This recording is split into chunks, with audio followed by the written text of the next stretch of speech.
Hi అండి. Welcome to Krishras vlogs. ఇప్పుడు మేమైతే మార్నింగ్ సన్‌రైజ్ చూడడానికి మడగడ వ్యూ పాయింట్ దగ్గరికైతే వెళ్తున్నాము. అసలు అరకులో అయితే చాలా ప్లేసెస్ ఉంటాయి. మేమైతే మడగడ వ్యూ పాయింట్ దగ్గరికెళ్దామని ఫిక్స్ అయ్యి స్టార్ట్ అయిపోయాము.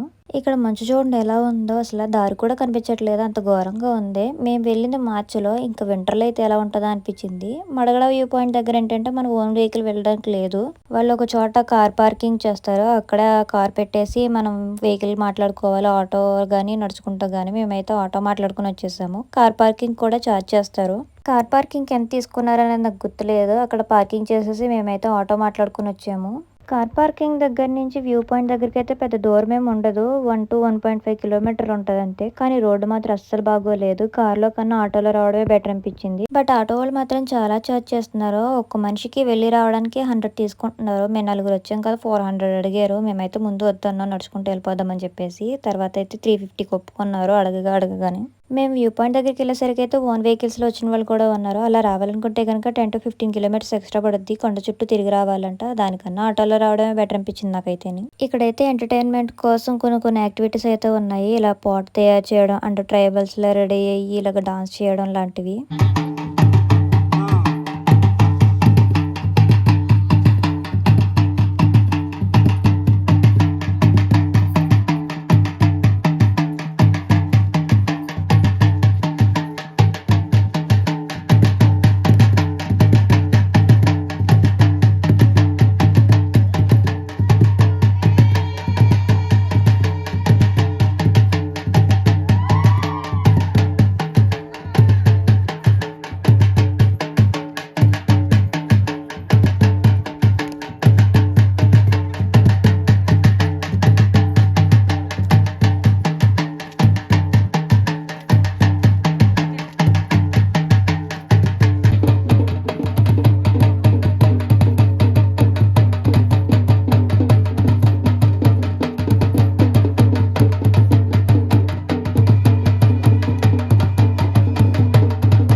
ఇలా ట్రైబల్స్‌లో రెడీ చేసినందుకు మనిషికైతే 100 రూపీస్ ఛార్జ్ చేస్తారంట. శారీ అండ్ యాక్సెసరీస్ వాళ్ళే ఇస్తారు. డాన్స్ కంప్లీట్ అయిపోయిన తర్వాత మళ్ళీ వాళ్ళకి రిటర్న్ ఇచ్చేయాలి. అలా రెడీ చేయడానికైతే 100 రూపీస్ ఛార్జ్ చేస్తారన్నారు. డాన్స్ చేయడానికైతే ఎంత తీసుకుంటారనేది తెలీదు నాకైతేని. మేము అక్కడ ఉన్నప్పుడైతే 3-4 బ్యాచ్‌ల వరకు రెడీ అయ్యి అలా డాన్స్ చేశారు. అండ్ ఆ వీడియోలో నేను ఆడియో మార్చలేదు. ఒరిజినల్‌దే ఉంచేశాను. ఎందుకంటే ఒరిజినల్ సౌండ్ ఎలా ఉంటది ఏంటని తెలియాలి కదా! అందుకే ఇంకా వాయిస్ ఓవర్ ఇవ్వకుండా ఒరిజినల్ వాయిసే ఉంచేశాను. అందులో నాకు కొత్తగా అనిపించింది వాళ్ళు డాన్స్ చేసేటప్పుడు డిఫరెంట్‌గా సౌండ్ చేయడం. ఇక్కడ ఇంకా ఫొటోస్ అయ్యి తీసుకోవడానికి గట్టా చిన్న స్పాట్స్ లాగా పెట్టారు. అంటే ఉయ్యాలలాగా ఇంకాని కొంచెం బ్రిడ్జి టైప్‌లో అలాంటివి పెట్టారు. అయి వీడియో తీద్దాం అనుకున్నాను, మర్చిపోయాను నేను. మా హస్బెండ్ ఏమో ఫొటోస్ తీస్తాను, ఆ రాళ్ళ దగ్గరికి వెళ్లి కూర్చోమన్నారు. తీరా ఇక్కడ చూస్తేనేమో లోయ కింద ఉంది. ఈ రాళ్ళేమో చివరి అంచున ఉన్నట్టున్నాయి. నాకేమో హైట్స్ అంటే భయం. ఇక్కడ లేయలేక ఇబ్బంది పడుతుంటే మా వోళ్ళేమో నన్ను ఆట పట్టిస్తున్నారు, మా హస్బెండ్, మా డ్యాడీని. ఏంటి ఇక్కడ కొంచెం దూరంకే భయమేసేత్తందా, అక్కడ ఏముందని చెప్పేసి మా డ్యాడీ చివరికెళ్ళి చూస్తున్నారు చూడండి. నాకేమో పిచ్చ భయం హైట్స్ అంటేని. అవి రాళ్ళేమో చాలా అంచునున్నట్టున్నాయి. మంచి వాళ్ళు కనబడతలే గానీ చాలా లోయలా ఉంది. ఈయన చూడండి ఎంత చివరికెళ్ళి నించున్నారో నన్ను ఆట పట్టించడానికి. అలా మార్నింగ్ సన్‌రైజ్ చూసుకొని కొన్ని ఫోటోస్ తీసుకొని మేమైతే మళ్ళీ రూమ్ దగ్గరికైతే స్టార్ట్ అయిపోయాము. మేమైతే అరకులో ఉన్న హిల్ షైన్ రిసార్ట్ దగ్గరైతే స్టే చేసాము. ఇక్కడ రూమ్స్ అయితే చాలా బాగున్నాయి. పర్ డేకి 1500 చార్జ్ చేస్తున్నారు ఏసీ రూమ్స్. ఇక్కడ కనబడుతున్నాయి కదా! ఇవేననమాట రిసార్ట్స్. పర్ డేకి 1500 ఏసీ రూము. ఫుడ్ ఫెసిలిటీ అయితే చాలా బావుంది. నాకైతే ఫుడ్ బా నచ్చింది. నైట్ అయితే క్యాంప్ ఫైర్ కూడా ఎత్తారంట ఎక్కువ మంది ఉంటేని. మేము వెళ్ళినప్పుడైతే ఎక్కువ మంది లేరు. సో, క్యాంప్ ఫైర్ అయితే ఏమి ఎయలేదు. తర్వాత రూమ్ వెకేట్ చేసి అయితే స్టార్ట్ అయిపోయాము. ముందు మేము అరకు ట్రైబల్ మ్యూజియంకి వెళ్దాం అనుకున్నాము. సర్లే ఇంక వద్దని చెప్పేసి స్టార్ట్ అయిపోయాము. నెక్స్ట్ అయితే మేము కొత్తగా స్టార్ట్ చేసిన వుడెన్ బ్రిడ్జ్ దగ్గరికి అయితే వెళ్ళాము. ఇక్కడ కాఫీ తోటలు కూడా ఉంటాయి అన్నారు. ఈ వుడెన్ బ్రిడ్జ్ అయితే అరకు నుంచి వైజాగ్ వెళ్ళే రూట్ లో ఫస్ట్ స్పాట్ ఇదే వస్తుంది అనమాట. తర్వాత కాఫీ తోటలు అనంతగిరి అవి వస్తాయి అన్నారు. ఇక్కడ దారిలోనే కనిపించింది మాకు. ముందు మేము మ్యాప్స్ పెట్టుకున్నాం కానీ ఈజీగా తెలిసిపోద్ది. మనం వెళ్ళే రూట్ లోనే మెయిన్ ఎంట్రన్స్ కనబడుతుంది మనకి. ఇక్కడైతే మేము వచ్చేసరికి చాలా మందే ఉన్నారు. మనం ఎంట్రన్స్ కి అయితే టికెట్ తీసుకోవాలి. పెద్దవాళ్ళకైతే 50 రూపీస్ అండ్ చిన్న వాళ్ళకైతే 30 రూపీస్. ఈ లొకేషన్ లో ప్రీ వెడ్డింగ్ షూట్ కి అయితే పర్ఫెక్ట్. అసలే లొకేషన్ అయితే చాలా బాగుంది. వుడెన్ బ్రిడ్జ్ దగ్గర ఫొటోస్ అయితే భలే వస్తున్నాయి. ఇక్కడ ఇంకా ఫ్రేమ్ కూడా పెట్టారు. అది ఫొటోస్ దిగాను నేను ఫొటోస్ యాడ్ చేస్తాను చూసేయండి. అండ్ వుడెన్ బ్రిడ్జ్ దాటి పైకి ఎక్కిన తర్వాత అయితే మనకి ట్రీ స్పాట్ అని ఉంటాయి. 2 ఉన్నాయి ఇలాగా. ఒక చోట ఒకటి కొంచెం దూరంలోనే ఇంకోటి పెట్టారు. ఇక్కడ నేను ఎక్కుతున్నాను కదా ఇదైతే ట్రీ స్పాట్. ఇక్కడ కూర్చొని ఫోటోలు తీస్తుంటే భలే అనిపించింది. ఆ పైన కూర్చొని వెనక్కి తిరిగి చూస్తుంటే మెయిన్ రోడ్ భలే కనబడుతుంది. అసలు చాలా హైట్లో ఉందన్నమాట ఇది. అసలే నాకు ఎట్లంటే భయం. నన్నేమో ఎక్కించి ఇక్కడ కూర్చోబెట్టారు. మళ్ళీ ఆ చివరికి వెళ్ళి కూర్చోమన్నారు. ఇంకా గుండె జారిపోయినట్టు అయిపోయింది నాకైతే. కానీ అక్కడి నుంచి వస్తుంటే వ్యూ భలే కనిపించింది. నాకైతే మంచిగా అనిపించింది ఇక్కడికి రావడం అయితేని. కానీ కొంచెం తిరగడానికి అయితే ఓపిక ఉండాలి. ఎక్కాలంటే కొంచెం కష్టం కదా. పాపం అమ్మాయిలకి ఆ వుడెన్ బ్రిడ్జ్ ఎక్కేలోపు నీరసం వచ్చేసింది. మనం తిరిగినంత యాక్టివ్గా వాళ్ళు తిరగలేరు కదా పాపం. మేమైతే ముందు ఆడవిడగా తిరిగేస్తున్నాం కానీ వాళ్ళు కొంచెం మెల్లిగా వెనకాల స్లోగా వస్తున్నారనమాట. మేము వచ్చేసరికి అయితే ఎవరో ప్రీ వెడ్డింగ్ షూట్ కూడా చేసుకుంటున్నారు ఇక్కడ. ఇవి వీడియో తీద్దాం అనుకున్నాం కానీ మళ్ళీ ఎందుకులే అని చెప్పేసి ఇంకా తీయలేదు. చాలా బాగుంది ఇక్కడ ప్లేస్ అయితేని. ప్రీ వెడ్డింగ్ షూట్కి పోస్ట్ వెడ్డింగ్ షూట్కి అయితే పర్ఫెక్ట్ లొకేషన్ అసలు అని చాలా బాగా వస్తుంది ఇక్కడ ఫొటోస్ అయితే అని. నేను దిగిన ఫొటోస్ని అయితే కమ్యూనిటీ పోస్ట్లో యాడ్ చేస్తాను చూసేయండి. ఇక్కడ బయట అయితే మసాలాలో టీ కాఫీ పౌడర్లు అయితే అమ్ముతున్నారు. ఈ కాఫీ పొడి అయితే ఇక్కడ చేసినవనే చెప్పారు. ఇది వచ్చేసి గాలికొండ వ్యూ పాయింట్. మేము నెక్స్ట్ గాలికొండ వ్యూ పాయింట్ దగ్గర ఆగుదాం అనుకున్నాం కానీ అక్కడ అసలు ఆగడానికి లేదు. అంటే కార్ పార్కింగ్ కూడా ప్లేస్ లేదు. అందుకని ఇక్కడ టర్నింగ్ ఉంటే అక్కడ ఆగామన్నమాట. ఇక్కడ కూడా లోయ ఉంది. చాలా పెద్ద లోయ ఇది అసలు అని. ఇక్కడ నుంచి ఉంటే భలే అనిపించింది నాకు. ఇక్కడ కనబడుతుంది కదా గాలికొండ వ్యూ పాయింట్ అదే అనమాట. మేము ఇటు నుంచి టర్నింగ్ వచ్చి ఇక్కడ ఆపుకున్నాం కార్ని అయితేని. అక్కడ అసలు ప్లేసే లేదు ఆగడానికి. ఇక్కడ ఆగడం మంచిది అనిపించింది. ఎందుకంటే సింగిల్ గా ఇక్కడ వ్యూని ఎంజాయ్ చేయడం అయితే భలే అనిపించింది నాకైతేని. అరకులో నాకు బాగా నచ్చింది ఏంటంటే ఇక్కడ అనువుగా లేకపోయినా కానీ ఇక్కడ వ్యవసాయం చేస్తున్నారు. నాకు బాగా నచ్చింది ఇదైతే. ఈ ప్లేస్ వచ్చేసి అనంతగిరి కాఫీ తోటలు. ఇక్కడ ఖాళీగా ఉన్న షాప్స్ కూడా ఏంటో నాకు అర్థం కాలేదు. షాప్స్ ఉన్నాయి కానీ క్లోజ్ చేసేసి ఉన్నాయి. మేబీ కొత్తగా వుడెన్ బ్రిడ్జ్ స్టార్ట్ చేయడం వల్లేమో అనుకున్నాను. నెక్స్ట్ మేమైతే బొర్రా కేవ్స్ దగ్గరికి అయితే వచ్చేసాము. ఇక్కడ మా హస్బెండ్ అయితే టికెట్స్ తీసుకురావడానికి వెళ్ళారు. పెద్దవాళ్ళకైతే 80 రూపీస్ టికెట్. కార్ పార్కింగ్ దగ్గర నుంచి బొర్రా కేవ్స్కి వచ్చేలోపు మాకైతే చుక్కలు కనపడి. ఎందుకంటే కార్ పార్కింగ్ తర్వాత మనకైతే హైట్గా ఉంటుంది. కొండ ఎక్కినట్టు ఉంటుంది కొంచెం లెక్క వరకు అని. అక్కడ ఎండలో చాలా నడుచుకుంటూ రావాలంటే ఆయాసం వచ్చేసింది. ఇక్కడ కోతులు చాలా ఎక్కువ ఉన్నాయి. చాలా జాగ్రత్తగా ఉండాలి. తినేవి పట్టుకెళ్ళదని ముందే చెప్పారనమాట. ఫైనల్లీ బొర్రా కేవ్స్ దగ్గరికి అయితే వచ్చేసాం మేము. ఇక్కడ జనం అయితే చాలా ఎక్కువ మంది ఉన్నారు. పాపం ఇంత దూరం నడుచుకుంటూ వచ్చేలోపు మా నాన్నకైతే ఆయాసం వచ్చేసింది. ఇంకా నడవలేనని చెప్పి పైన కూర్చుని ఉండిపోయారు. మేమే మెల్లిగా నడిచి రమ్మంటే పాపం మెల్లిగా నడుచుకుంటూ వస్తున్నారు. అందులోనూ ఇది కొంచెం హైట్గా ఉండే ప్లేస్ మధ్యలో ఎక్కి రావడం వల్ల ఇంకా ఆయాసం వచ్చేసింది.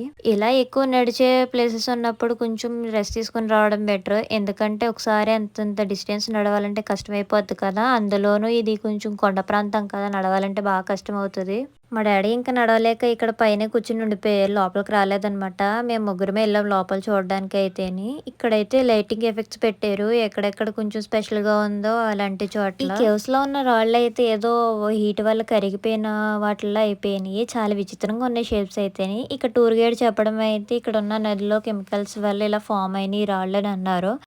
మనమైతే స్పెషల్‌గా టూర్ గైడ్‌ని పెట్టుకోక్కర్లేదు. కొంతమంది ఫార్మ్ అయ్యి టూర్ గైడ్‌ని పెట్టుకుంటారు కదా! వాళ్ళ ఎనకాల తిరిగితే ఆటోమేటిక్‌గా ఇన్ఫర్మేషన్ తెలిసిపోద్ది. మనం స్పెషల్‌గా డబ్బులు ఖర్చు పెట్టి టూర్ గైడ్‌ని పెట్టుకోవాల్సిన అవసరం ఏముందిలే అనిపించింది. మేమైతే అలాగే తిరిగాము.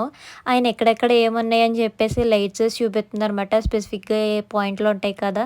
స్పెషల్‌గా కనిపించేయి అలాంటివి చూపిస్తున్నారు. మనకి ఇక్కడ లైట్స్ ఏసారు గానీ కొన్ని కొన్ని చిన్న చిన్న డీటెయిలింగ్స్ అయ్యి గట్టా టూర్ గైడ్‌ల వల్ల కనబడతాయి మనకైతేని. నార్మల్‌గా సింగిల్‌గా వెళ్తే చూడలేం గానీ ఆళ్ళకైతే అస్తమానం తిరిగి చూసి తెలుస్తాయి కదా! సో, మేమైతే వాళ్ళ ఎనకాలే తిరిగామనమాట.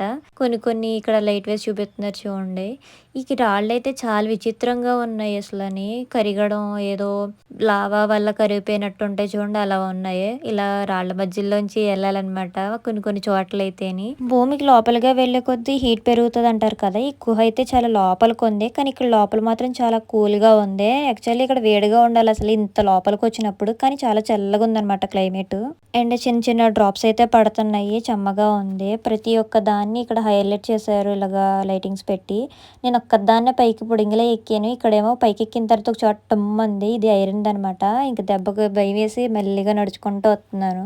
మీలో ఎంతమందికి తెలుసు 'జగదేక వీరుడు అతిలోక సుందరి' సినిమా షూటింగ్ అయితే ఇక్కడే చేశారని. ఫైనల్లీ మేమైతే లోపలంతా చూసిన తర్వాత బయటకొచ్చాము. ఇక్కడైతే షాపింగ్‌కి అయితే బెస్ట్ ప్లేస్ అసలని. భలే ఉన్నాయి అన్నీని. ఇవన్నీ చెక్కతో తయారు చేసినవి. చిన్నప్పుడు నేను ఈ టైప్‌లో పాముని చూశాను. ఇప్పుడు ఇది డైనోసార్‌ని కూడా చేశారు. ఇది చెక్కతో ట్రే చేశారనమాట. ఇక్కడ ప్రతి ఒక్కటి చెక్కతో చేసిందే చాలా బాగున్నాయి. ఇక్కడ మాడుగుల హల్వా స్పెషల్ అంట. ఇది కేజీ 1000 రూపీస్ చెప్పారు.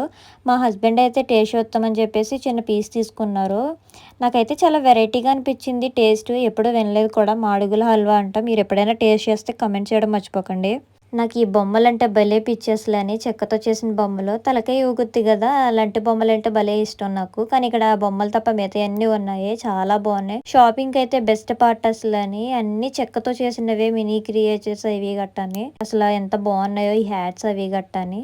చాలా షాప్స్ ఉన్నాయన్నమాట. మనకి పార్కింగ్ ఏరియా నుంచి బొర్రా కేవ్స్ వరకు మొత్తం షాపింగ్‌వే ఇవి చాలా బాగున్నాయి. ఇక్కడ హ్యాండ్ బ్యాగ్ కలెక్షన్ అయితే చాలా బాగుంది. అలా కాసేపు షాపింగ్ చేసేసుకొని మేమైతే ఫుడ్ తినడానికి రోహిణి హోటల్ దగ్గరికైతే వచ్చేసాము.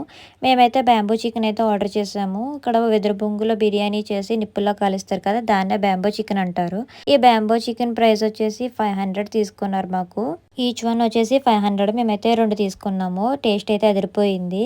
ఇక్కడ నాకు అరకులో బాగా నచ్చింది ఏంటంటే వీళ్ళకి అనుకూలంగా లేకపోయినా కానీ వ్యవసాయం చేసి వరి పండించుకుంటున్నారు. మన వాళ్ళకి అనుకూలంగా ఉన్నా కానీ వరి చేనులు మొత్తం చేపల చెరువులు, రొయ్యల చెరువులు చేసి భూమి మొత్తం నాశనం చేసేస్తున్నారు. కొన్నాళ్ళు అయితే చేపలు, రొయ్యలు తినే బతకాలేమో. వ్యవసాయం చేస్తాకు ఎవరైనా ఉంటారో లేదో ఇంకా. నెక్స్ట్ మేమైతే వైజాగ్ వెళ్ళిపోయాము. వైజాగ్‌లో ఉన్న మా జూగాడ దగ్గరికి అయితే వెళ్ళాము. జియో దగ్గరికి ఎందుకు వెళ్ళాం సడన్‌గా ఏంటి అనేది నెక్స్ట్ వీడియోలో పోస్ట్ చేస్తా. మిస్ కాకుండా చూసేయండి. అంతే ఇంక వీడియో ఉంటాను. Bye bye.